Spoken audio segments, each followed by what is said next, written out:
Cordial saludo, profesor Nicolás Guevara y compañeras. En el siguiente video hablaremos sobre sinapsis y también retomaremos algunos temas importantes como el potencial de la membrana, potencial en acción, bomba sodio-potasio, ley de todo o nada, sumación espacial y temporal.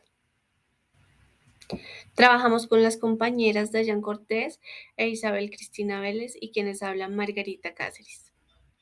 Para iniciar, vamos a retomar el tema de potencial de la membrana. En una célula, el potencial de la membrana es la energía asociada al pasaje de la carga a través de la membrana.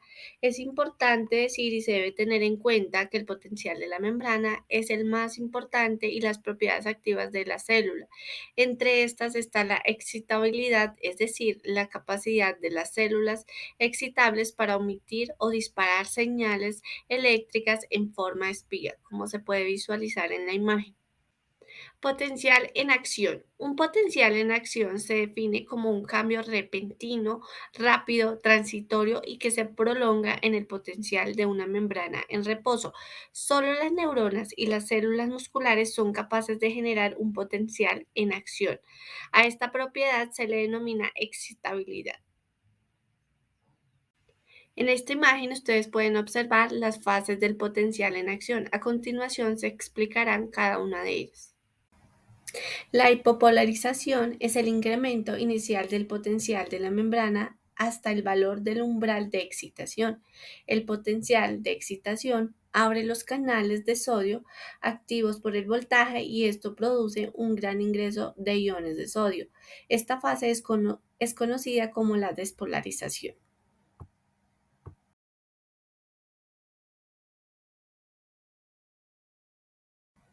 Luego la fase de sobreexcitación, la permeabilidad al sodio disminuye repentinamente debido al cierre de sus canales. El valor de sobreexcitación del potencial de la célula abre canales de potasio activados por voltaje, lo cual provoca una masiva salida de iones de potasio, disminuyendo la electropositividad de la célula. A esta fase se le denomina repolarización.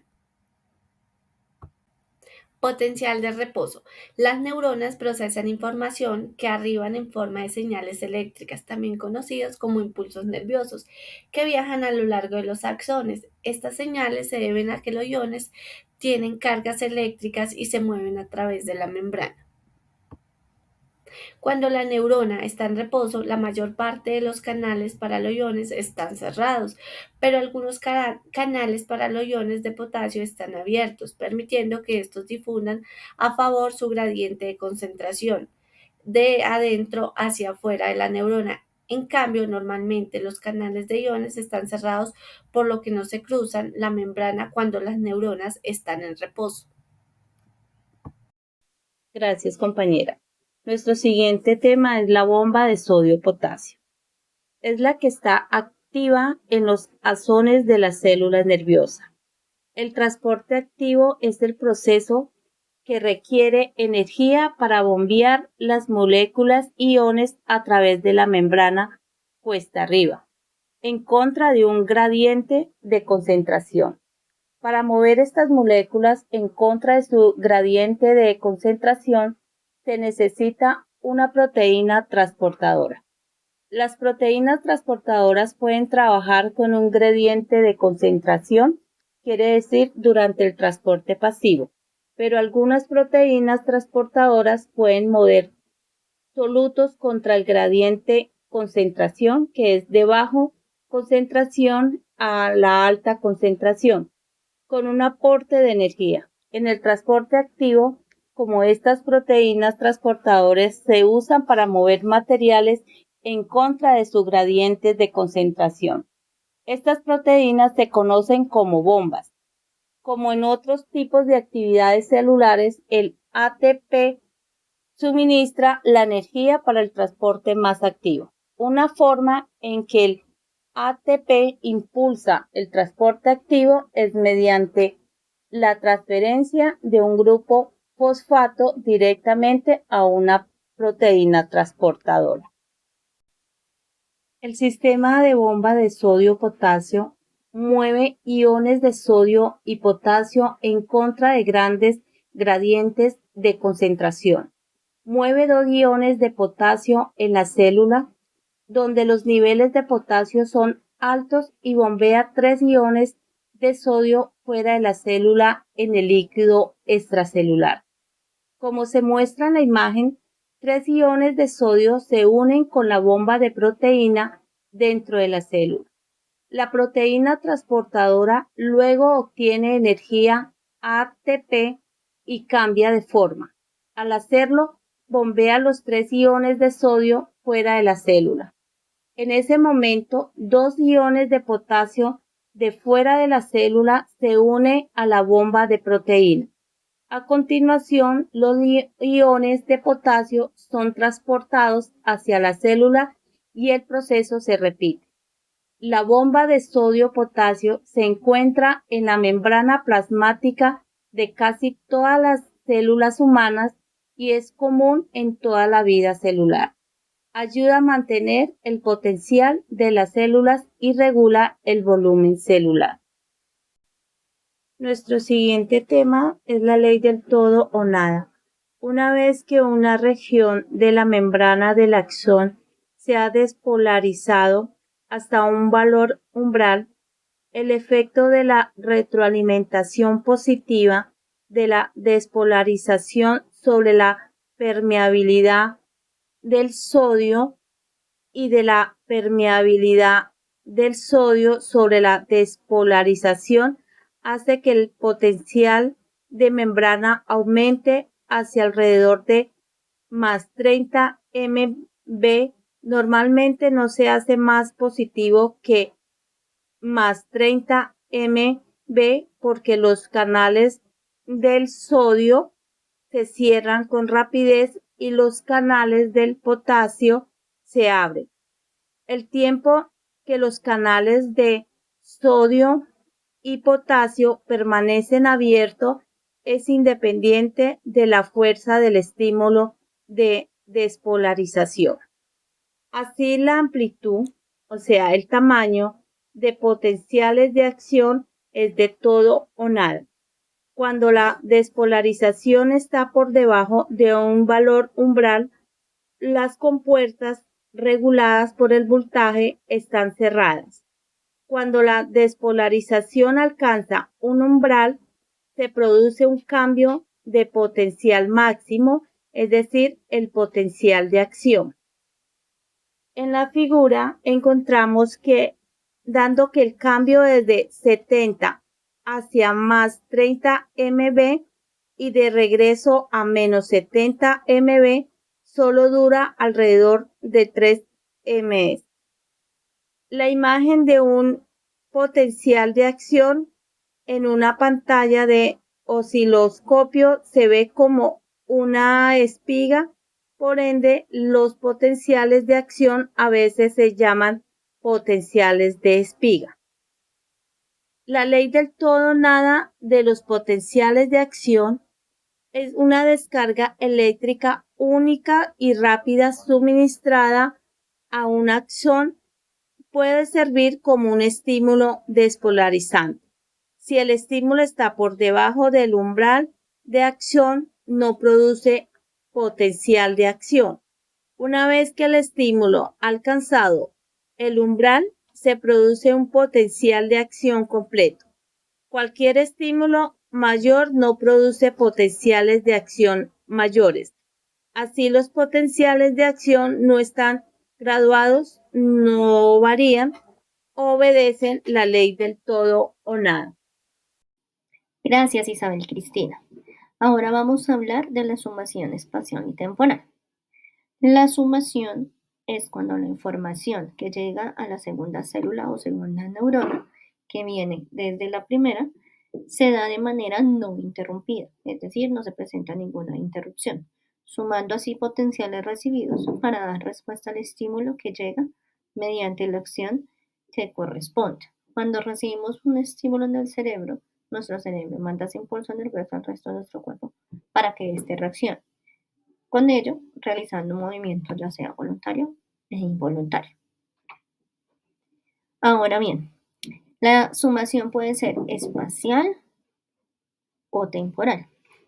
La sumación temporal se da cuando se generan potenciales dentro de la membrana neuronal en mismos espacios, pero en momentos diferentes. Mientras que la membrana espacial se da cuando se generan potenciales dentro de la membrana neuronal en distintos espacios de manera sincrónica o a la misma vez. Ahora bien, una sumación espacial se da cuando hay dos o más PEPs o potenciales posimpáticos excitatorios al mismo tiempo, llegando uno primero y otro a tiempos distintos, donde casi siempre es el segundo el que arriba en primer lugar. Pero si se genera un PIPS o un potencial posimpático inhibitorio al mismo tiempo de un PEPS, no se alcanzaría el potencial en la membrana y no se podría generar un potencial en la neurona. Es decir, que habría una ligera fractura en la llegada de la información a la parte del cuerpo donde se está mandando la información, o habría una llegada lenta de información para dar una respuesta a ese estímulo de una manera retardada, de alguna manera. Ahora vamos a hablar de la sinapsis. La sinapsis es una conexión que resulta eficaz entre una neurona y una célula, o también otra neurona, que puede ser muscular o de cualquier tipo. Cuando es una unión entre neurona y músculo, se le conoce como unión mioneural o neuromuscular. Existen dos tipos de terminales nerviosos en los cuales se trabaja la sinapsis. Está el terminal nervioso presimpático, que se da cuando la comunicación del axón va hacia la primera neurona, y está el terminal nervioso posimpático, que se da cuando la comunicación del axón va hacia la segunda neurona, es decir, cuando se hace intercambio de información y hay entrada y salida. La comunicación sináptica se puede dar de forma eléctrica o química. A inicios del siglo XX se creía que esta comunicación era netamente eléctrica y que se daba a través de potenciales de acción, pero con las actualizaciones que se han venido dando, se ha descubierto que también puede ser química y se puede dar a través de neurotransmisores. La sinapsis eléctrica. Esta se da entre neuronas que tienen el mismo tamaño, tienen uniones con resistencia eléctrica de bajo nivel, cargadas a través de iones, tienen una adherencia mediante proteínas. Cuando los impulsos enviados a través de estas neuronas con información viajan de una a otra neurona, lo hacen de manera bidireccional y a un ritmo acoplado. La sinapsis química se da entre dos neuronas del mismo tamaño. Allí se presenta la hendidura sináptica, que es un espacio entre neuronas medido en nanómetros. Se liberan neurotransmisores o sustancia química, que es la que va a dar la información.